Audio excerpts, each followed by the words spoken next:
Better golfers do not shoot lower scores because they make more birdies. They score lower because they avoid disasters, especially double bogeys. And if you're not fighting the war on double bogeys, then you're losing at this game. This concept has been at the heart of my coaching since I started writing about golf in 2015. But why do I keep coming back to this really simple topic? Because the information is just so basic that most golfers just ignore it and gloss over it. But if you don't fully buy into this idea, you're going to abandon it as soon as your round gets hard, and it will. Here's the truth. Everything I'm about to share is going to lower your scores. No swing changes, no miracle secrets, just better decisions and a renewed perspective. In this video, I'm going to give you 5 ways to help avoid double bogeys, and the 5th one is likely the most important for all of you. But before we get into them all, let me give you some numbers that should make these concepts crystal clear. I had my friend Mike Hutchinson, who's a data scientist at Arccos Golf, analyze over 1 billion shots from real golfers, and here's what he found out about double bogeys. Across every single handicap level, the biggest difference in scoring is how most players turn double bogeys or worse into bogeys. In fact, for 20 handicaps, a whopping 77% of their score came from double bogeys or worse. So if you want to go from a 20 to a 15 to a 10, it's not about more birdies, it's about stopping the bleeding. Another interesting finding that Mike uncovered was the shots that contribute to double bogeys the most. The #1 reason for double bogeys was hitting errant tee shots that result in penalties or recovery situations. The next biggest category was 3-putting. In 3rd place was double chips, where the golfer fails to get their wedge shot to the green. And last was approach shot penalties. These are the mistakes that destroy your scorecard and keep you at your current handicap level. Now let's walk through the 5 biggest ways that you can fight against these. I'm going to start with tee shots, which again is the leading cause of double bogeys. And it's why I believe that your driver and the targets you select off the tee can make or break your entire golf game. There are essentially 3 scenarios where you can adjust your target off the tee and essentially reduce your scores overnight. It's not that complicated. The first is what I call taking the easy way out. So if you have trouble on one side of the hole, which could be out of bounds, trees, water, fairway bunkers, or some really nasty rough or fescue, and the other side of the hole is mostly just rough, simply adjust your aim to the rough more. This is really just an exercise in weighted math. All of that nasty stuff I described is essentially between a 1 or 2 stroke penalty. Now light rough is only going to cost you about 1/4 to 1/3 of a stroke depending on your skill level. So if you play holes like these over and over again and adjust your aim away from the junk,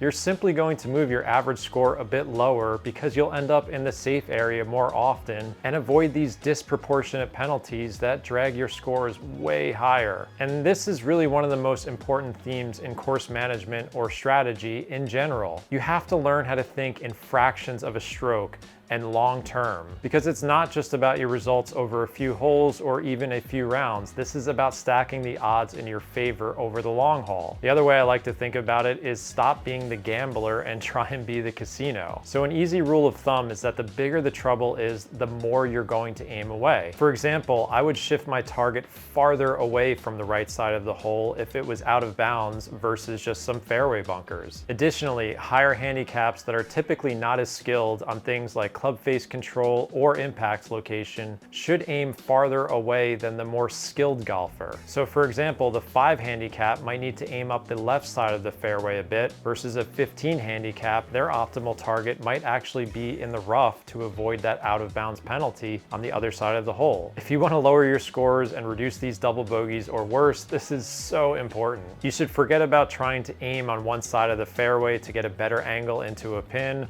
or simply just by aiming to the middle of every fairway by default. I'd be remiss if I always don't recommend looking at Mark Brody's work and the book Every Shot Counts to see how clear-cut this is. Now the second scenario with tee shot strategy is what I would call the lesser of 2 evils. Not every hole is going to give you a clear out on one side. Some holes have more extreme trouble, and sometimes you're deciding between the water and out of bounds on one side and maybe just a fairway bunker on the other. But the same basic rule applies. You're simply going to adjust a little bit more away from the bigger trouble. As much as I don't want to go in the fairway bunker on one side of the hole, I would take that over having to reload off the tee. And the third scenario with tee shot strategy is something I will call pinching. A lot of holes will pinch fairway bunkers, trees, or even water further up the fairway. So you're faced with this decision whether you should hit driver up into a very narrow landing zone, let's say about 15 to 20 yards wide, that is surrounded by tons of trouble, or you can lay back to a much wider area that might only be fairway and light rough. And yes, in this scenario, it does make sense to take less club. This can also play out on dog legs as well. Let's say a hole doesn't shoot your shot shape and there's a chance you could go through the dog leg into the junk, then it might not be a driver for you. Either way, if you start planning your tee shots before you play and use some of these really basic rules, I guarantee you that your scores will drop because there's gonna be less scorecard killers off the tee. If you want more resources on tee shot strategy, I would highly recommend Decade Golf. I have a discount in the description of this video. Okay, now let's move on to the second category, which is not chasing pins. I always tell every golfer that the clearest path to lower scores is building your entire game around hitting more greens in regulation. It's the only traditional stat that correlates with scoring because the more green surfaces you hit with your irons and wedges, the more stress-free pars and, more importantly, less double bogeys you're going to make. Now, the biggest mistake golfers make with approach shot strategy are twofold. First, they get lazy and just assume that the pin is their target because it's this thing sticking out of the ground. So they laser it with their rangefinder and use that as their target and choose a club based on that distance. And if you look at the stats from Arccos and ShotScope, you see that every single handicap level misses greens on the short side because they're not taking enough club. So the idea of going to a front, left, or right pin is absolutely silly. Even PGA Tour players are not great at these targets. Now, you can get quite granular with approach shot selection as you do get better at this game and your skills increase. But for most players, just taking more club by using a distance that's somewhere between the middle to the back yardage of the green and aiming for what I would call the meat of the green surface is going to solve so many issues. This is exactly why I encourage more golfers to use the GPS when they play versus a laser rangefinder. Again, using this incredibly simple strategy is going to have you hitting more greens, but also short-siding yourself less often, which is a huge driver of double bogeys. And more importantly, this mindset takes a lot of guesswork out of it so that you can step up to your approach shots with more decisiveness and a clearer mind over the ball. I actually think that's the bigger advantage with this strategy. All right, on to scenario number 3. Don't be an idiot. Now, even with a perfect tee shot strategy on every hole, you're still going to be in multiple recovery situations likely every round you play. Whether that's the trees, facing a lip in a fairway bunker, a nasty lie in the fescue, it's essentially where you face a decision whether you lay back or you go for it. Let me give you a quick anecdotal story of how this plays out. So about 7 or 8 years ago, I was helping a friend of mine on the course who is more of a beginner to intermediate player. He was starting to break 100 more often and wanted to get better. So one of his tee shots, he sliced it right into the trees, and I asked him a simple question: what's your target here? So he looks at the pin on the green, which was tucked to the right, and it was blocked out by trees and a bunch of bunkers, and he said, "Oh, that's my target over there." And I almost fell over laughing. They just assume that when they get out of position, they're still playing for par, and they have to take on the aggressive shot to make up for that initial mistake. So I told my friend in this scenario, I could give Rory McIlroy or a bunch of other tour players that same shot, and I'm not even sure they could hit the green more than 30% of the time. And I told them that the correct play was simply to punch out to the left, as basic as that sounded. So the answer is really quite simple in recovery situations. If you find yourself with a mistake off the tee and you're still trying to make par, you are likely going to make double bogey or worse. It is a game of opposites. Ultimately, it's going to lure you into making a dumb decision like trying to thread it through the trees, and we all know how that works out. I always have to bring up the stat that PGA Tour players make bogey 80% of the time from recovery situations to give everyone perspective. What you're seeing on TV is likely a highlight reel. So if you can change your mindset and make bogey your new par, you're going to make better decisions more often in these situations. and just take what the course is giving you, which is getting back to safety. You'll make more good bogeys and less doubles, triples, and quads. These are situations where your scores can absolutely balloon so quickly and get away from you if you choose the wrong path. Obviously, this is way harder to do in the moment because you're angry at yourself for the poor tee shot, and that gambler inside of you is telling you to go for it. But a clearer, more analytical mind always wins in these situations, and you simply need to keep reminding yourself of it over and over again. And I do too, to be quite honest with you. All right, on to scenario number 4, which I call not getting cute with it. As I said earlier, one of the leading causes of double bogeys is double chips, where you fail to get your initial wedge shot onto the putting surface. It's terribly frustrating, and it's why working on your wedges is worth some of your practice time. But there is also a decision-making element to these mistakes as well. Better wedge play is mostly about getting it on the putting surface to about that 10 to 20 foot range, so you can mostly avoid 3 putts. But if your goal is to always land it within a 5-foot circle around the pin, then you are tempted to get cute with it. You might try a flop shot while you're short-sided. All of a sudden you slip the club underneath the ball and it goes nowhere,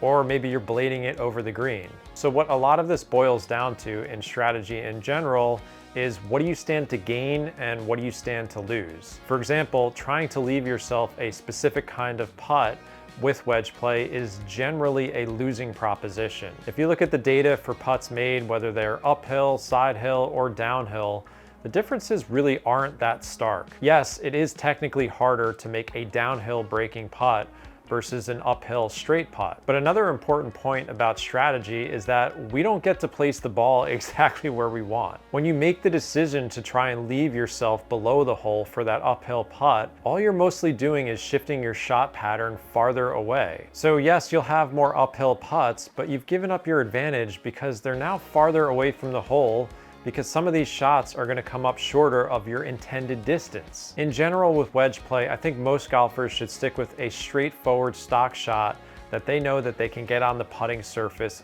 most of the time. If you're short-sided, take your medicine and play a little bit past the hole. The simpler and more straightforward you can make it, the less frustrating doubles you're going to make around the greens. Again, a lot of this is just finding ways not to shoot yourself in the foot with all of these different scenarios on the golf course. So the common theme that I keep going back to is that when golf tempts you to get more complex and perhaps go outside your skill set, you have to resist the temptation and play shots and targets that you know you're capable of executing. Now here's the final point I want to make on avoiding double bogeys, and while it's not strategic, it is the underlying foundation of everything I've spoken about. You have to find a way not to give up on your rounds. I believe this is the #1 habit you need if you are a golfer who is serious about shooting lower scores. There's always going to be days when golf feels easier and everything is a bit more pleasant, but more often than not, you are going to face adversity and things will not go your way for a small or even large stretch of your rounds. I can tell you that the main difference in my game is that I used to lose my mind, give up, and make dumb decision after dumb decision when I felt things slipping away from me. And I've witnessed the exact same behavior from plenty of other golfers all of the time. The truth is that it's so easy to throw away strokes and make doubles quickly when you're fully checked out of your rounds. And the worst part is that the regret you feel a few holes later or even after the round is over. You can see clearly that if you had just hung in there a bit more, there were 3, 5, or even 7 strokes that you could have saved with a clearer mind. Now, doing this is much, much harder, and you certainly don't need to be perfect at this. But the golfer who can absorb these mistakes and move on with their rounds generally are the ones who won't waste strokes as quickly. And that, my friends, is one of the main ways that you can fight the war on double bogeys. Now, if you want more ideas on how to destroy doubles, my book, The 4 Foundations of Golf, is filled with hundreds of them. And of course, I'm building a library of content here on my new YouTube page to help you with that as well. So as always, I appreciate it if you engage with these videos and subscribe. Thanks as always for watching it and making it to the end. And don't miss my last video where I tell you why the myth of scratch golf might be destroying your golf game.